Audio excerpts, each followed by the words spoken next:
Hey everybody, how's it going? Welcome back.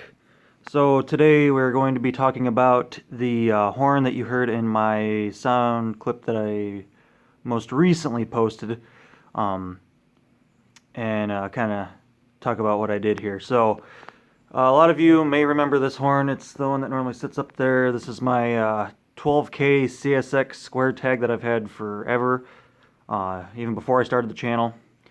I don't remember if I've ever showed you guys the internals on this horn, but if I haven't touched on it, I'll explain it to you. And if I have, it might be in an older video. I honestly can't remember. So anyway, this horn came 100% original, CSX 90s square tag 12K. Can't really make out too many the middle number. It's 12 something 05, but the middle number, the paint's just a little too crazy right in that area. The whole number's pretty hard to see, but I can at least make out the two first digits and the last two digits. Anyway, what I had, I've had this horn for a while, and it sounded okay, but not the greatest for it being a square tag. And the biggest reason why is because the 4A over here, it was actually kind of an oddball 4A. It's era correct for the horn.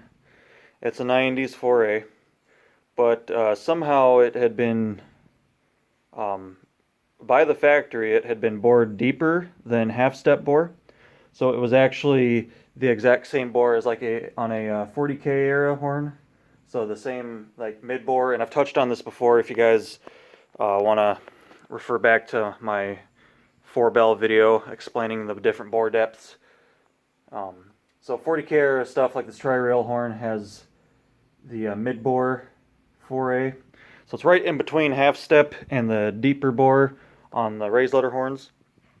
And it didn't really sound the greatest. It kind of sounded flat a little bit. So actually what I ended up doing was I enlisted some help via my father-in-law.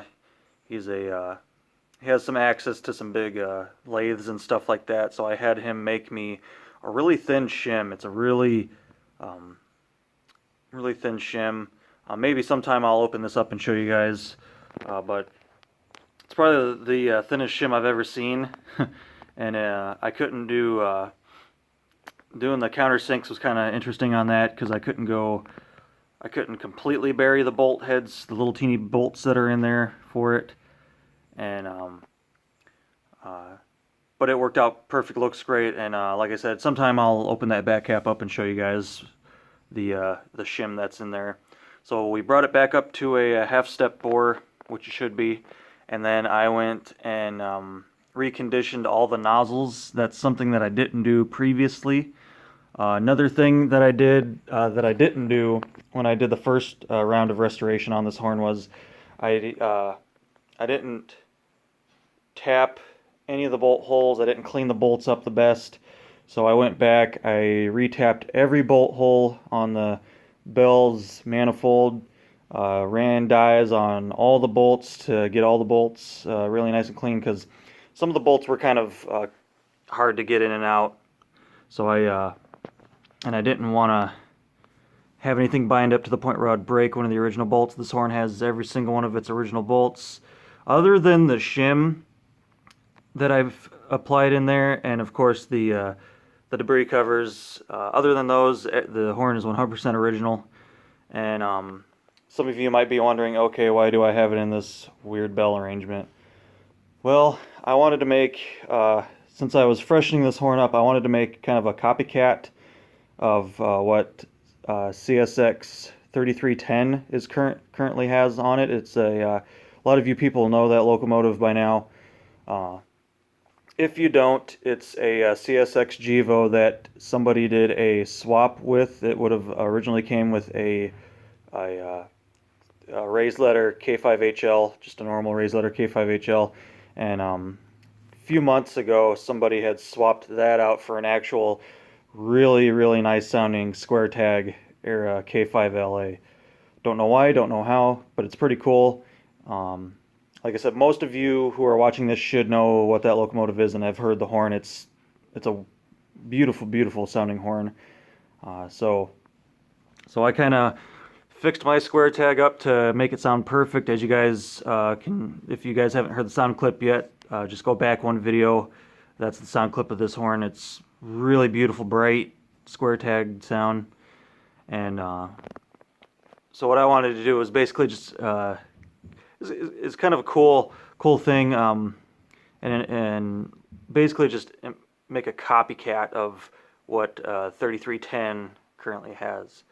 And this is also the bell arrangement that horn is in.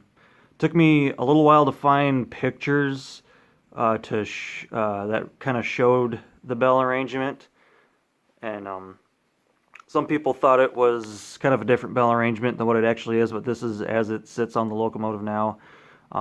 What was done was the horn itself was put on the locomotive facing backwards, and then the 1 and 2 were flipped to face forwards on the locomotive, but technically they are backwards on the manifold. You guys can see where the tag is. You guys can see the 1/2-inch plug that is on the back of the manifold. So this is literally how this horn was put on the locomotive. It was put on backwards, and then the 1 and 2 flipped backwards on the manifold, but flipped forward to face forward on the locomotive. So it's a pretty cool bell combination. Something that I would have not thought to do with the K5LA. Of course, I really like the R34 style. I don't have anything R24 because that's been done to death. And I like having horns in kind of more either ABF or unique bell combinations, even though all my K5LAs are all in their normal R1L. But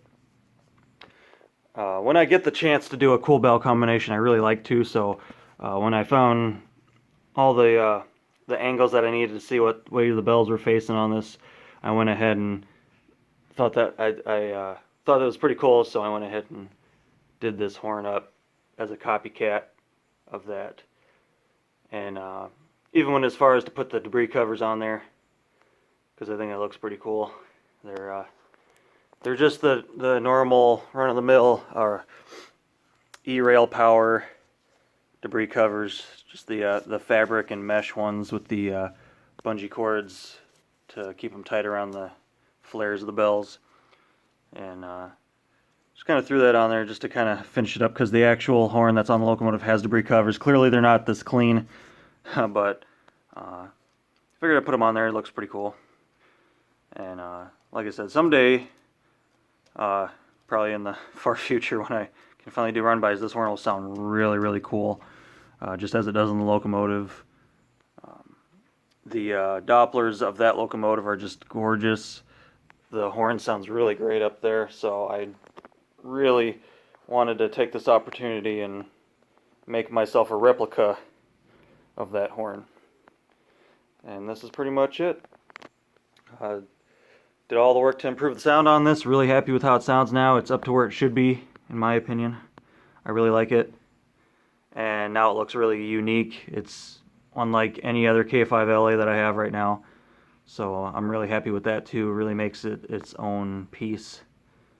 And that's pretty much it, guys. This is just a little show and tell on the sound clip, so that you guys can have some context behind that. So hope you guys enjoyed the little video here. Let me know what you think, and until next time, take care.